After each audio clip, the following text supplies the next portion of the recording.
अगं सारिकाची आई, आज इलाहाबादहून गोविंदचा फोन आला होता. त्यांनी सारिकासाठी खूप चांगला मुलगा सुचवला आहे. भानू प्रतापजी आनंदाने म्हणाले. निर्मला रसोईतून बाहेर आली आणि उत्सुकतेने विचारले, मुलगा काय करतो? कसा दिसतो? नाव काय? कुठलं आहे? भानुप्रतापजी हसत म्हणाले, अगं सगळे प्रश्न एकदमच विचारशील का? थोडा श्वास तरी घे. मुलगा इंजिनियर आहे, नाव नितीन आहे. पण मला एकच गोष्ट काळजी वाटते. ते 18 लाख रुपये हुंडा मागत आहेत. एवढे पैसे आपण कसे जमवणार? निर्मलाजी म्हणाल्या, पहिल्यांदा मुलगा बघूया आणि तुमच्या नावाने केलेली FD आहे ना, ती मोडूया. फक्त आपली गोड मुलगी आनंदी राहिली पाहिजे बस. आपल्याला त्यांचं सुख हवं. संध्याकाळी कॉलेजमधून घरी परतल्यावर तिच्या लहान भावाने सारिकाला ही गोष्ट सांगितली. मुलगी जरी परकी होत असली तरी ती खरं कधीच पूर्णपणे परकी होत नाही. एक मुलगी हीच असते जिला आईवडिलांचे प्रेम शेवटच्या श्वासापर्यंत लाभत असते. मुलगे भाग्याने मिळतात, पण मुली सौभाग्याने मिळतात. सारिका आपल्या वडिलांना मिठी मारून म्हणाली, बस आता राहू द्या. मला रडवणार आहात का? काही महिने गेले आणि सारिकाने आपली BSc IT पूर्ण केलं. नितीन आपल्या कुटुंबासोबत सारिकाला पाहायला आला. नितीन व त्यांच्या घरच्यांना सारिका खूप आवडली. तसेच सारिकाचे आईवडीलही नितीनबद्दल समाधानी होते. लग्न पक्क झालं आणि 5 महिन्यांनी तारीखही ठरली. सारिकाचे आईवडील आणि भाऊ लग्नाच्या तयारीत गुंतले. कसे तरी करून हुंड्याची रक्कमही जमवण्यात आली. पण सारिकाला मात्र हे सगळं बोचत होतं. ती मनातून अस्वस्थ होती. ती वडिलांकडे गेली आणि विचारले, पप्पा, लोक हुंडा का मागतात? मुलगी असणं काही गुन्हा आहे का? एकीकडे आम्ही सगळे नातेसंबंध आठवणी मनात साठवून नवीन घरात जातो, अनोळखी लोकांमध्ये राहायला लागतो, आणि वर ही हुंड्याची जबरदस्ती. मला या प्रथेचं दुःख तर आहेच, पण तुमच्यावरही राग आहे. भानुप्रतापजी थोडा वेळ शांत राहिले आणि मग विचारले, का ग गोड मुली, काय राग आहे माझ्यावर? सारिका म्हणाली, जेव्हा मी लहान होते आणि लपाछपी खेळताना कुठे लपून बसायचे, तेव्हा तुम्ही संपूर्ण घर ढवळून काढायचे. पण आज तुम्ही सहजपणे मला अनोळखी माणसांच्या हाती सोडताय. पप्पा, आठवतंय का? एकदा आपण अंगणात खेळत होतो तेव्हा मी तुम्हाला म्हटलं होतं, पप्पा हा झाड इथून काढून आपल्या बागेत लावूया. आणि तुम्ही म्हणालात, बेटा हे झाड 5 वर्षांचं आहे, याला नवीन माती आणि जागा सहन होणार नाही. आज मी तुम्हाला विचारते, तुमच्या अंगणात अजून एक रोप आहे, ते चक्क 23 वर्षांचं आहे. ते नवीन मातीला नवीन जागेला सहन करू शकेल का? हे ऐकून भानुप्रतापजींच्या डोळ्यात अश्रू आले. गळा दाटून आला. त्यांनी हलक्या आवाजात उत्तर दिलं, बेटा, एकदा तू चिमणी पाहून म्हणाली होतीस, पप्पा मलाही पंख हवे आहेत, मला पण उडायचंय. तेव्हा मी तुला सांगितलं होतं ना, बेटा पंख नसले तरीही एक दिवस तू दूर निघून जाणार. हेच जीवनाचं सत्य आहे बाळा. आई वडील कधीच आपल्या मुलीला आयुष्यभर स्वतःजवळ ठेवू शकत नाहीत, पण मुलींमध्येच ती ताकद असते, जे स्वतःला नवीन वातावरणात सामावून घेतात, अनोळखी लोकांनाही आपलंसं करतात. आई, बहीण, पत्नी सर्व नात्यांचं ओझं त्या आनंदाने उचलतात. मुलींच्या हातातच 2 कुटुंबाचा मान सन्मान असतो. हे म्हणताना भानुप्रतापजी रडू लागले आणि त्यांनी सारिकाला आपल्या मिठीत घेतलं आणि अखेर लग्नाचा दिवस उजाडला. दारात वरात उभी होती. संपूर्ण वराडी मंडळी लग्नाच्या तयारीत मग्न होती. सारिका लाल जोड्यात नटून आपल्या खोलीत बसली होती. ती आपल्या बालपणीच्या खेळण्यांकडे पाहत होती. तेव्हाच तिचे वडील भानुप्रतापजी आत आले आणि म्हणाले, बेटा चल, जयमालाचा वेळ झाला आहे, मी तुला घेऊन जातो. त्यांच्या नजरेत सारिकाच्या हातात तिची लहानपणीची खेळणी पडली आणि ते हसले. मग ते म्हणाले, बाहुली राणी, तुला माहीत आहे का, आपल्यात एक गोष्ट समान आहे. सारिका उत्सुकतेने म्हणाली, काय आहे ती पप्पा? भानुप्रतापजी हसत म्हणाले, तुला तुझ्या बाहुली राणीवर खूप प्रेम आहे आणि मलाही माझ्या बाहुली राणीवर. हे ऐकताच सारिका आपल्या वडिलांच्या मिठीत शिरली.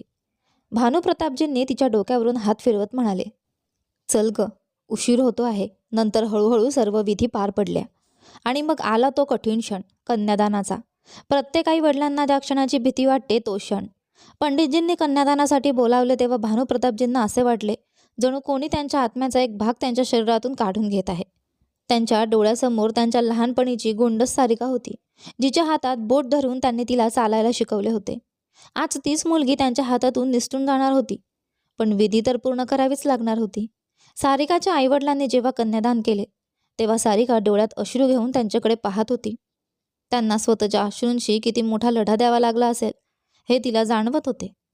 विधी पूर्ण झाल्यावर जेव्हा आईवडिलांनी आपले हात मागे घेतले तेव्हा सारिका ओक्साबोक्सी रडू लागली आणि म्हणाली, पप्पा, म्हणजे आता तुम्ही मला खरंच सोडून दिलत का? हे ऐकून भानुप्रतापजी स्वतःला सावरू शकले नाहीत आणि जोरजोराने रडू लागले. त्या क्षणी तिथे उपस्थित असलेल्या प्रत्येकाच्या डोळ्यात अश्रू होते.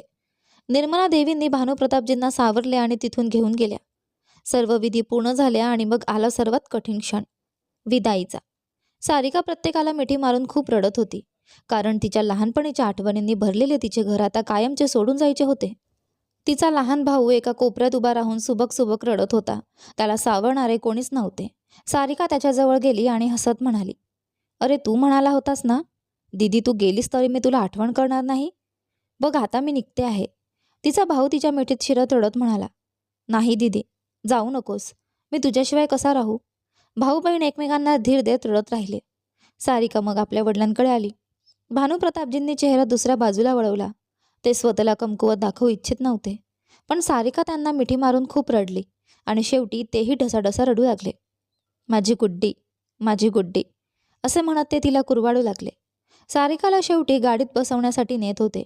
ती सजवलेल्या गाडीच्या जवळ आली. तिचा नवरा नितीन आपल्या मित्रांसोबत गप्पा मारत होता. त्याचा एक मित्र म्हणाला, नितीन, घरी पोहोचल्यावर हॉटेलमध्ये जाऊ आणि मस्त जेवू. तुझ्या सासरी जेवणाचा काहीच स्वाद नाही आला. त्यावर नितीनचा लहान भाऊ आशिष म्हणाला, हो ना भैया, पनीर काही खास नव्हतं आणि रसमलाईत रसच नव्हता, असं म्हणत तो मोठ्याने हसला. सारिका हे ऐकत होती, पण तिला विश्वास होता की नितीन त्यांना समजावेल. पण तेव्हाच तिच्या कानावर नितीनचे शब्द पडले, अरे आपण वाटेत कुठेतरी थांबून हवं ते खाऊ. मलाही इथल्या जेवणाचा काही आनंद वाटला नाही. चपात्यासुद्धा गरम नव्हत्या. आतापर्यंत सारिका हे सगळं शांतपणे सहन करत होती, पण आता मात्र तिच्या सहनशीलतेचा बांध तुटला. ती गाडीत बसायला जाणार होती, पण अचानक वळली. तिने गाडीचा दरवाजा जोरात बंद केला आणि आपल्या वडिलांकडे धावत आली. तिने आपल्या वडिलांचा हात हातात घेतला आणि ठामपणे म्हणाली, पप्पा, मी यांच्यासोबत संपूर्ण आयुष्य घालवू शकत नाही. मला सासरी जायचं नाही. हे लग्न मला मान्य नाही. सारिकाने हे शब्द एवढ्या जोरात उच्चारले की सगळेच जण अवाक झाले. सर्व लोक तिच्या जवळ आले. तिच्या सासरच्या मंडळींवर तर जणू आकाश कोसळले होते. हे अचानक काय घडले हे कोणाला समजत नव्हते. तेव्हाच नितीनचे वडील तेज प्रतापजी पुढे आले. नितीनही धक्क्यात पडला होता. तो सारिकाच्या जवळ गेला आणि म्हणाला, अगं, आतापर्यंत सगळं ठीक होतं, मग आता अचानक असं का म्हणते आहेस? शेवटच्या क्षणी असं काय घडलं की तू सासरी जाण्याचा नकार देत आहेस? सारिकाने आपल्या वडिलांचा हात घट्ट पकडला होता. ती आपल्या सासऱ्यांकडे वळली आणि म्हणाली, बाबा, माझ्या पप्पांनी आपल्या स्वप्नांची आहुती देऊन आम्हा दोघा बहीण भावंडांना शिकवलं, घडवलं. एका मुलीसाठी तिचा बाप काय असतो हे तुम्हाला समजणार नाही, कारण तुमची स्वतःची मुलगी नाही. ती रडतच पुढे म्हणाली, तुम्हाला कल्पना आहे का की माझ्या लग्नाच्या तयारीसाठी माझे पप्पा कित्येक रात्री 1-2 वाजेपर्यंत जागत राहिले. लग्नात काय जेवण असेल, स्वयंपाक कोण करेल, या सगळ्या गोष्टींसाठी ते महिनोमहिने योजना आखत होते. संपूर्ण लग्नभर ते सगळ्यांसमोर हात जोडून उभे होते, जणू त्यांनी मला जन्म देऊन काहीतरी पापच केलं होतं. बाबा, विचार करा, तुम्हाला एखादी आवडती वस्तू कोणी मागितली तरीही तुम्ही ते सहज देणार नाही. पण एक बाप मात्र आपल्या काळजाचा तुकडा, आपल्या जीवापाड जपलेल्या लेकीला दुसऱ्याच्या हवाली करतो. हुंडा मागायला लोकांना काही मिनिटही लागत नाहीत, पण ती रक्कम जमवण्यासाठी एक बाप दिवस रात्र कष्ट घेतो. माझ्या पप्पाने तुमच्यासाठी अगदी मनमोकळा खर्च केला आणि त्या बदल्यात तुम्हाला फक्त थंड चपाती मिळाली. तुमच्या मित्रांना पनीर चांगलं नाही वाटलं. माझ्या दिराला रसमलाईत रस नव्हता. पण तुम्हाला कल्पना आहे का की हे फक्त जेवण नव्हतं, ही एका बापाच्या जीवनभराच्या स्वप्नांची जुळवाजुळव होती. मुलीच्या लग्नात बनणाऱ्या प्रत्येक पदार्थात तिच्या आईवडिलांच्या कित्येक स्वप्नांची राख मिसळलेली असते. ते पक्वान्न काही तासात तयार होतात, पण ती स्वप्न पूर्ण होण्यासाठी कित्येक वर्षे लागतात. सारिका ओक्साबोक्सी रडत होती. तिचा श्वास जड झाला होता. तिचे वडील रडत म्हणाले, पण बाळा, ही इतकी मोठी गोष्ट नाही ग. सारिकाने त्यांची गोष्ट मध्येच तोडली आणि ठाम स्वरात म्हणाली, ही लहानशी गोष्ट नाही आहे पप्पा. ही माझ्या आयुष्याची सर्वात मोठी बाब आहे. माझ्या नवऱ्याला जर माझ्या पप्पांच्या सन्मानाची किंमत नसेल तर मी त्याच्यासोबत संपूर्ण आयुष्य कसं घालवू? सारिका डसाडसा रडत होती. ती पुढे म्हणाली, तुम्ही कितीही मोठ्या हृदयाने मला विदा करत आहात, पण मला माहीत आहे की कित्येक रात्री तुम्ही रडणार आहात. आणि मी कशी हे सहन करणार? तिचे सासरे तेज प्रतापजी तिच्या डोळ्यात डोळे भिडवून पाहू लागले. काही वेळ शांतता पसरली आणि मग त्यांनी भरलेल्या गळ्याने म्हटलं, खरंच असं म्हणतात की प्रत्येक मुलीच्या नशिबात एक बाप असतो, पण प्रत्येक बापाच्या नशिबात तुझ्यासारखी मुलगी असेलच असं नाही. मुलगा तोपर्यंत आपला असतो जोपर्यंत त्याला पत्नी मिळत नाही, पण मुलगी ती शेवटच्या श्वासापर्यंत आपल्या आईवडिलांचीच राहते. तेज प्रतापजींच्या डोळ्यात अश्रू तरळले. ते सारिकाचा हात पकडून म्हणाले, आता मला समजलं की भगवंताने मला मुलगी का दिली नाही, कारण माझ्या नशिबात तुझ्यासारखी कन्या लिहिली होती. त्यांनी गहिवरलेल्या आवाजात पुढे म्हटलं, बेटा माझ्या मुलांना माफ कर आणि मला माझी लेक परत दे. तुझ्याशिवाय मी इथून रिकाम्या हाताने जाऊ शकत नाही. हे ऐकून सारिकाच्या डोळ्यातील अश्रू थांबले नाहीत. तिने आपल्या सासऱ्यांना भरकन मिठीत घेतले आणि म्हणाली, बाबा तुम्ही रडू नका. तेज प्रतापजी हसत म्हणाले, फक्त पप्पा म्हण ना, बाबा नाही. नितीनही पुढे आला आणि भानुप्रतापजींसमोर हात जोडून म्हणाला, पप्पा मला माफ करा. माझ्या एका चुकीने तुमच्या आत्मसन्मानाला ठेच पोहोचली. भानुप्रतापजींनी त्याला गळ्यात घेतलं. त्यांच्या डोळ्यात आनंद आणि दुःखाचे मिश्र अश्रू होते. सारिका आपल्या आईवडिलांकडे वळली. तिने शेवटचा नजराणा म्हणून आपल्या अंगणात एकदा नजर फिरवली. जिथे ती एकेकाळी चिमणीसारखी चिवचिवत होती, त्या अंगणातील चिमणी आता घरटं सोडून एका नव्या घरट्याकडे निघाली होती. विदाईच्या वेळी एक मुलगी म्हणून सारिका रडली नाही की ती आईवडिलांपासून दूर जात आहे. ती रडली कारण तिच्या आईवडिलांना आता तिच्या गडबडीशिवाय, तिच्या हसण्याशिवाय रिकामं घर पाहावं लागणार होतं.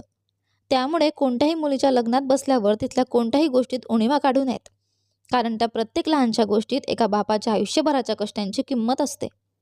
मुलीच्या आईवडिलांनी नेहमी आपल्या कवतीपेक्षा अधिक खर्च केलेला असतो, म्हणून त्यांच्या प्रेमाचा आणि त्यांच्या त्यागाचा सन्मान करायला शिकावं. कारण शेवटी लग्न फक्त दोन मनांचं नाही, तर दोन कुटुंबांचंही एक नातं असतं.